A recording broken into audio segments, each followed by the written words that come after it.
This is a demonstration of a video teleconferencing system developed at the University of North Carolina. Currently, you're viewing the output of a conference on a VGA display. The audio and video images you see have been acquired on a workstation, digitized, compressed, transmitted over a network to a second workstation where they're decompressed, displayed, and then recorded. The goal of this work has been to understand the complexity of supporting conferences across interconnected packet switch networks that have no support for real-time communication. In this video, we're going to give you a demonstration of a transport protocol we've developed for the transmission of live audio and video across these networks. The protocol is interesting because it provides no guarantees of quality of service. Rather, it tries to provide the highest quality conference possible given the conditions currently existing in the network.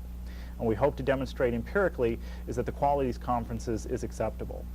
When we speak of quality, we're primarily interested in three measures: end-to-end latency, synchronization between audio and video, and the number of discontinuities that occur in the displayed streams.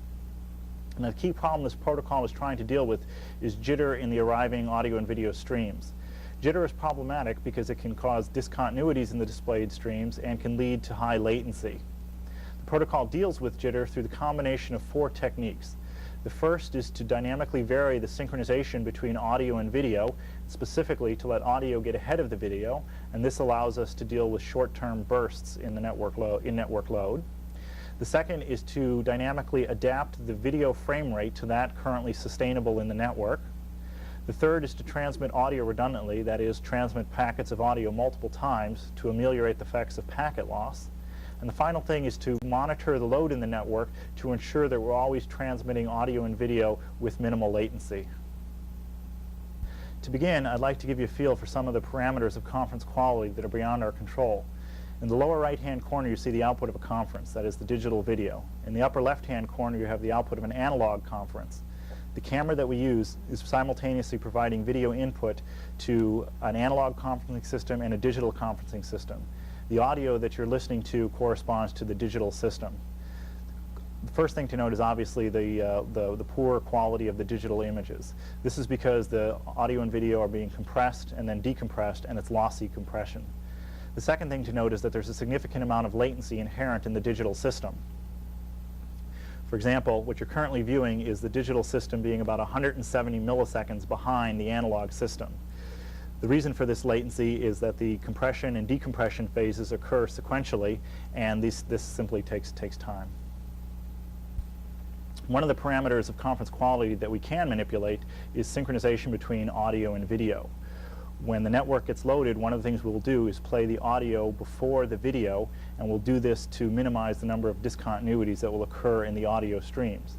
Now, we clearly can't do this arbitrarily because if audio gets too far ahead of video, it will affect the user's perception of the conference, and audio ahead of video can get annoying. Currently, you're watching audio and video being displayed in sync. And what we'd like to do is vary the synchronization to give you a feel for the effects of audio before video.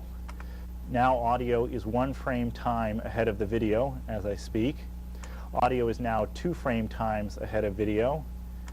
And audio is now 3 frame times ahead of the video. Now we'll go back down. That's 3 frame times. That's 2 frame times ahead. That's 1 frame time ahead. And that's audio and video back in sync. We're now ready to give a demonstration of our transport protocol. What we're going to do are 2 simple experiments. The first, transmitting audio and video without the protocol, and the second, transmitting it with the protocol.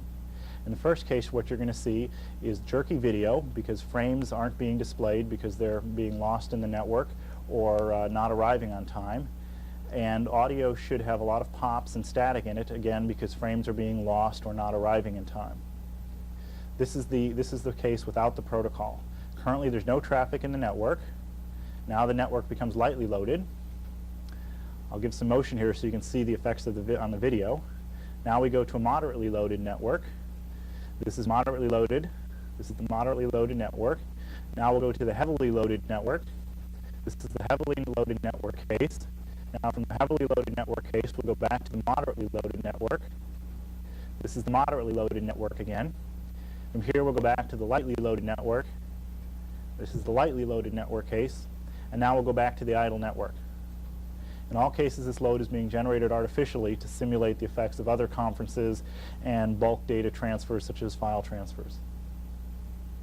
Now we're going to demonstrate the effects of transmitting audio and video with our protocol. This is the unloaded network case. Now we introduce some traffic into the network. Again, trying to, as best we can, introduce the same traffic patterns as we did before.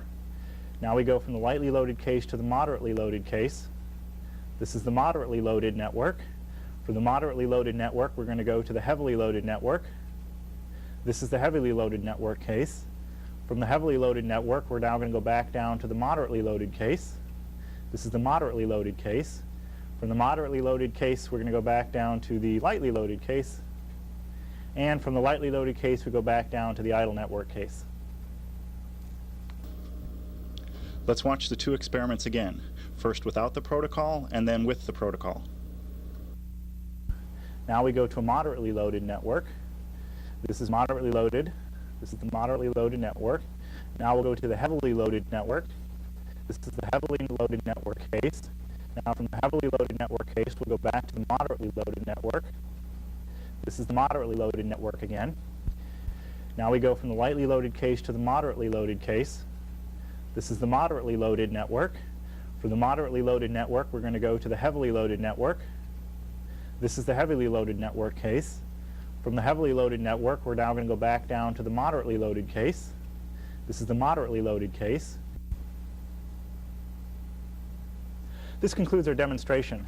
We hope that we've shown that by paying special attention to issues in the transport layer, one can in fact achieve reasonable quality conferences over interconnected packet switch networks.